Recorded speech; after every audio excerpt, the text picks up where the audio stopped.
तो जय जोहार संगवारी हो। मैं यहाँ भी जात हम बकरी आप मन ला दिखाहूँ संगवारी हो हमर बकरी के नज़ारा ला।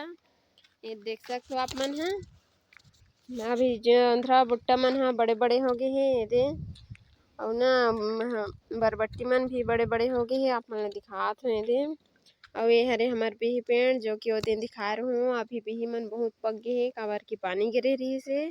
आप मन ला पास से दिखात हो मैं संगवारी हो।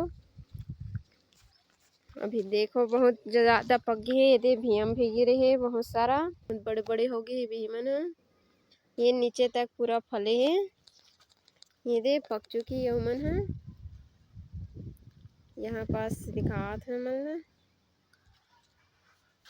ये देख सकते हो आप मन ह यहाँ भी दिखत हे।